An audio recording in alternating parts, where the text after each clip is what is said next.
Boozoo. Welcome, everybody. Hello. My name is Mike Cameron, Director of Indigenous Initiatives at the ITA. And before I get started, I'd like to acknowledge our elder, Grouse Barnes. Thank you for their opening prayer and the welcome to be on the traditional territory of the Okanagan people. We're thrilled to be here. I'm thrilled to share some interesting facts and opportunities this morning before you go into your strategic conversations later today, and hopefully set some foundation for some really, really good conversation. But before I do, I just want to acknowledge some of my staff that's here because they're going to be in and out of these sessions as well. I got Jason Lieber, our Manager of Youth, Finbar O'Sullivan, an Apprenticeship Advisor for the Okanagan here, Marlon Ratchett, Apprenticeship Advisor for the Kootenays, is here somewhere, and Andrew George, our chef from last night, and Carola Lenore, Industry Relations Rep, is in the audience here somewhere as well. Anyway, thank you again, and great job OTDC for bringing everybody together. I think when you bring people together like this, we only get great things as a result of it. So thanks OTDC. Relying on technology here, and of course I didn't bring a paper copy, so I'm going to be turning my head and looking around. Just a little bit about the ITA. As I mentioned yesterday, just briefly, the ITA, of course, is a Crown corporation, and we're responsible for apprenticeship training throughout the province of British Columbia. We have 15 different advisors located throughout the province, and our head office is in Richmond, BC. And so governing and managing the whole apprenticeship system. So basically what I'm saying is we work directly with the employers, and we work with the apprentices to help them through their pathway to become a journeyman. So, labor market outlook for trades in BC. You may have seen some of these figures before, but in the next 10 years or so, we're going to have over 900,000 jobs available in British Columbia. That's quite a few. And of that, 7 out of 10 of them will be in the trades. So there's a lot of opportunity coming up over the next 10 years in the trades and with apprenticeship training throughout BC.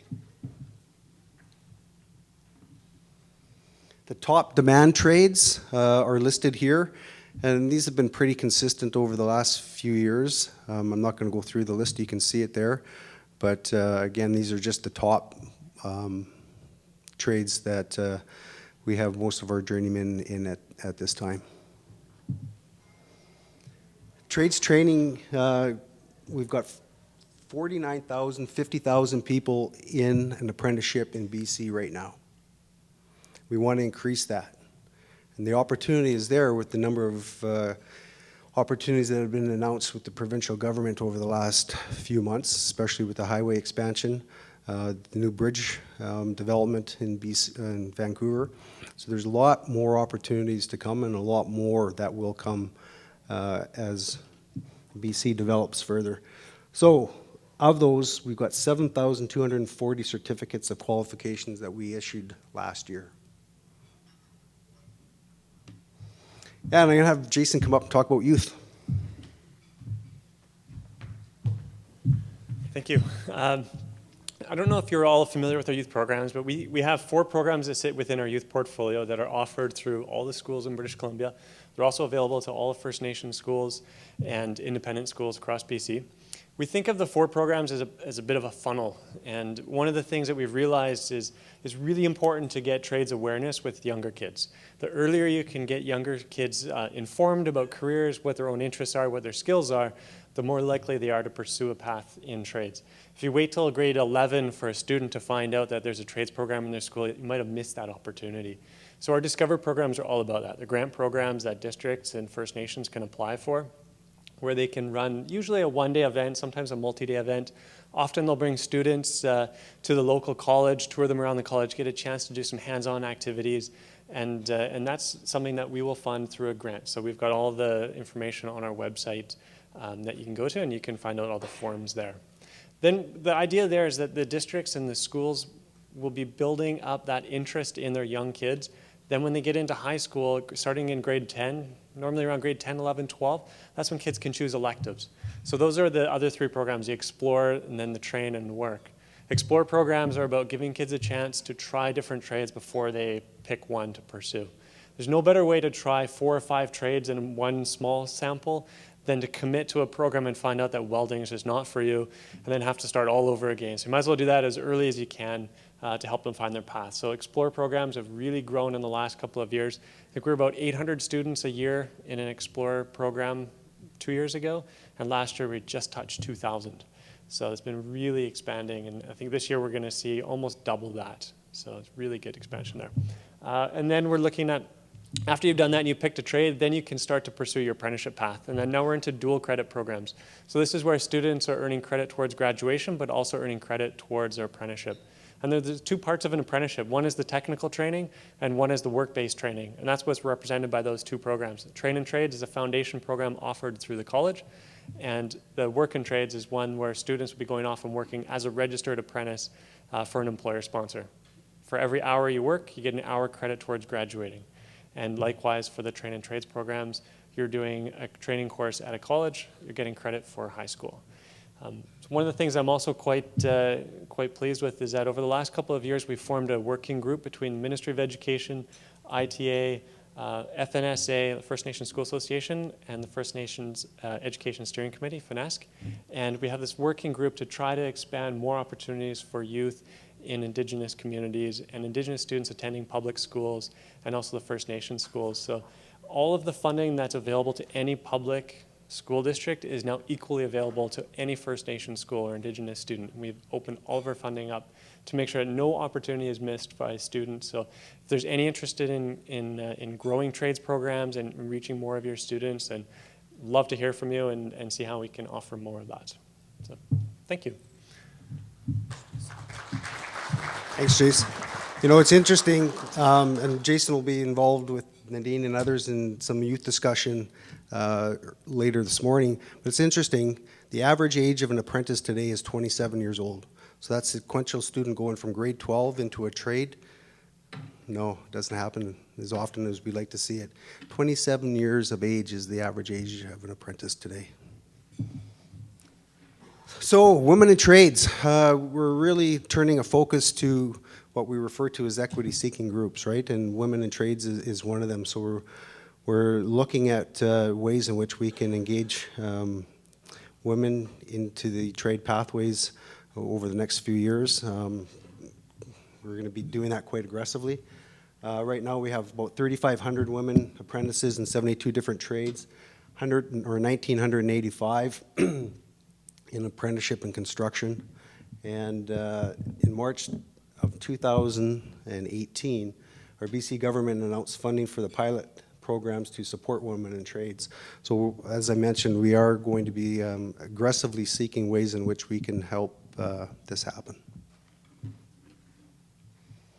So our service plan, I'm not going to get into it too much, but I'm going to just share it briefly with you.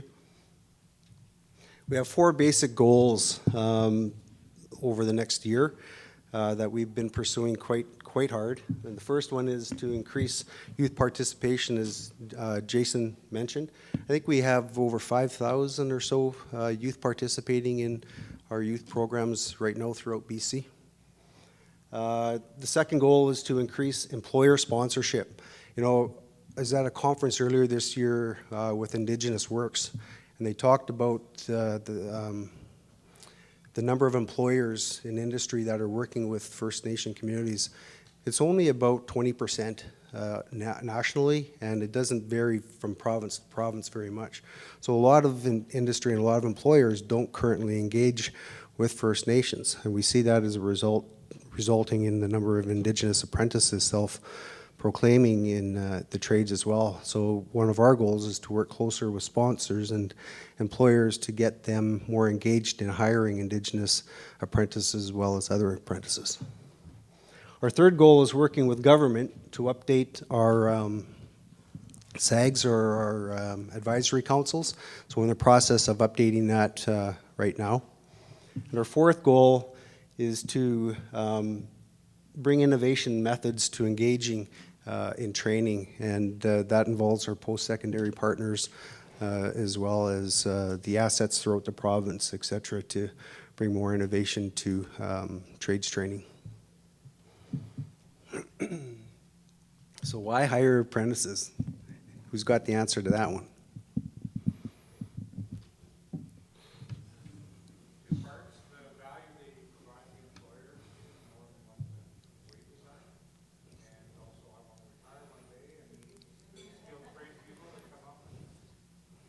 Awesome. Awesome. You should be up here speaking. Thanks for that. Appreciate it. Yeah, I mean, there's so many different reasons for sure, right?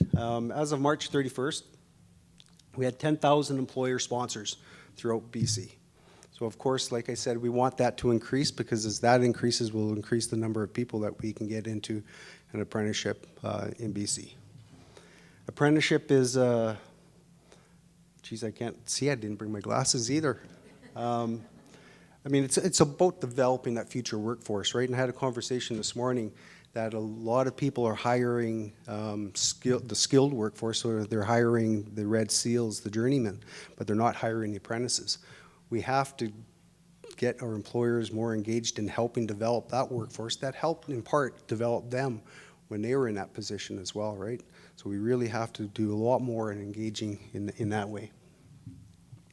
I mean, you know, as you mentioned, sponsors, being a sponsor is helping give back to the community. And I think that's really what it's all about at the end of the day, is how can we give back to the community by educating our people, our youth, to be better citizens through education and through a trade. Financial benefit, I mean, everybody says, you know, follow the money. And being a sponsor, there is financial benefit in it. There's grants available to individuals in the form of apprenticeship grants, BC basic tax credits, and BC completion tax credits. And I'm not going to get into that because that can be boring for some. So, you know, check out the website. It's all listed there. And our apprenticeship advisors are here. They can help answer any further questions around that as well. So I want to share a couple of innovative things that we've been doing over the last few years with you. So Indigenous people in trades, 2,500 Indigenous people registered in 68 different trades. Now that's just those that are self-identifying. Like many other institutions or businesses, we don't feel as though we're getting a very high percentage of people self-identifying. So we're also looking at strategies in which we can help do that better. 7% of registered apprentices in BC self-identify. 10% domestic students attending public post-secondary institutions are funded by ITA, self-identified. We have 458 Indigenous people receiving certificate of completions. Last year, 259 Indigenous people received the certificate of qualification. We spent $24 million in training in the last few years. It's a lot of money going to trades.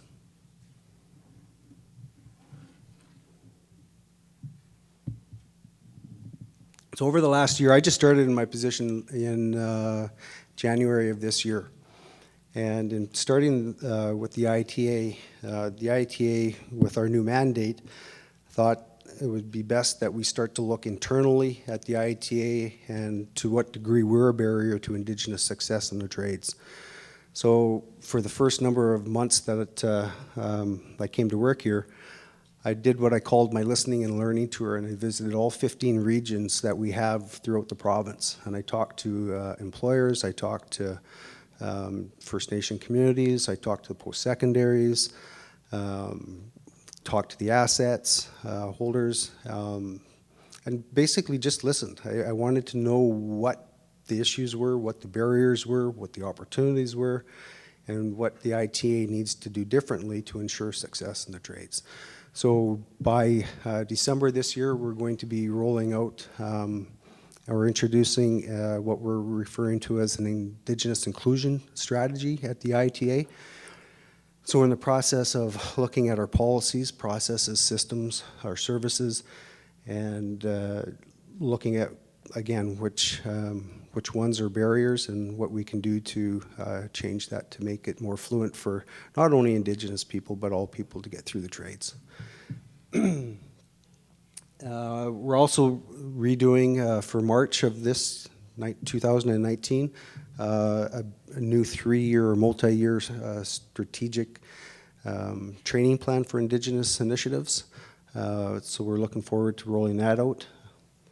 We're also re-engaging our Indigenous Advisory Council, which I think we've got a couple here in Nadine, Ireland from Hydro, and Karen Abramson from OTDC are on our council. Thank you too very much, and look forward to the meeting in October. And building partnerships. We're all about building partnerships. We've signed a couple of MOUs with First Nation organizations so far. We're in the process of doing a few more, but really it's to help strengthen the apprenticeship pathways for Indigenous people within the communities that they service. But more importantly, from my perspective as well, to bring that Indigenous knowledge into the ITA so that we can better service Indigenous people in BC.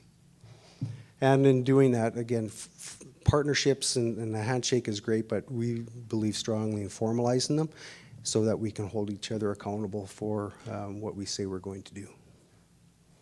And just really quickly, a couple of things that we've done in the last couple of months to help support Indigenous initiatives, particularly in BC.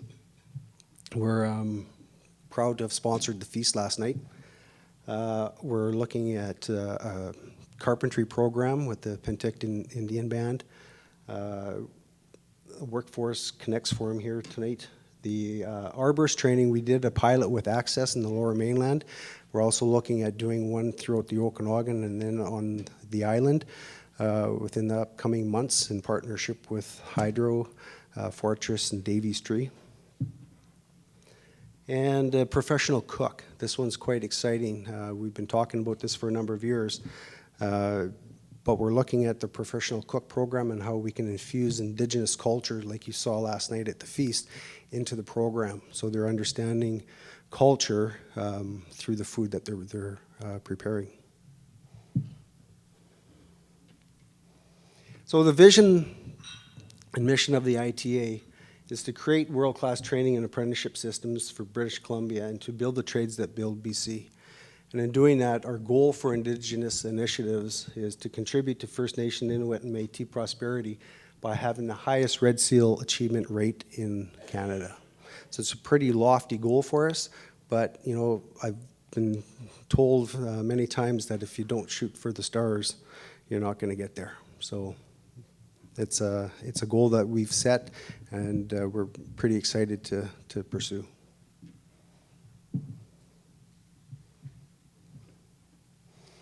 So a couple of our key priorities. Creating seamless apprenticeship pathways for our apprentices. Encourage more employers to hire and train apprentices.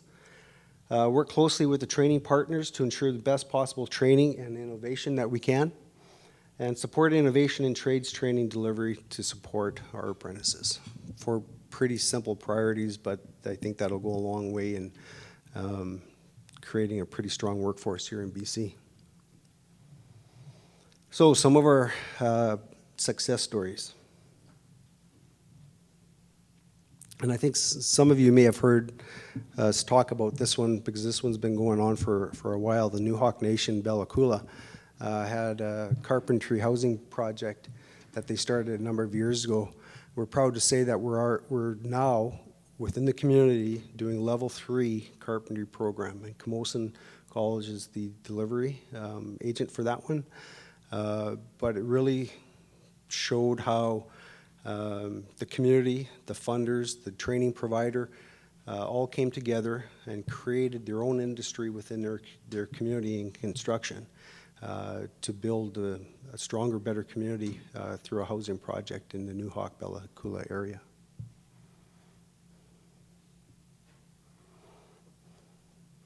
And one that I mentioned just briefly earlier was the Vitry project in the Lower Mainland that we're thrilled to be bringing to the Okanagan here shortly. And it's an arborist training program and a utility arborist to be more specific. So we're going to be looking to train 16 folks approximately. And again, in partnership with Hydro, Fortress, Davies Tree. The program will be likely offered, I believe, in Vernon. And the great thing about this is industry's at the table. We've got the training providers, we've got the community's involvement. OTDC is a partner in this, and we'll be putting to work those that are successful in the program here shortly.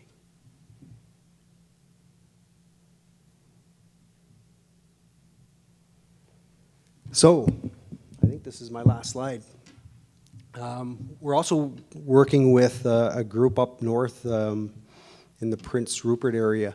And this is an example of how we really do respond to industry. We're working with a number of helicopter companies, and Tricorp, which is the asset up in Prince Rupert, came to us a while ago and said that they have a humongous shortage of aircraft maintenance workers. And what can we do to help support that? So a couple of meetings later, I think we're closer to saying that we are going to be running something, and I think the only thing that we're waiting on them to announce at this point in time is who the training provider is going to be. But we're really excited to be able to respond to the need that industry has to creating more aircraft maintenance mechanics for that Prince Rupert area, but again, throughout BC.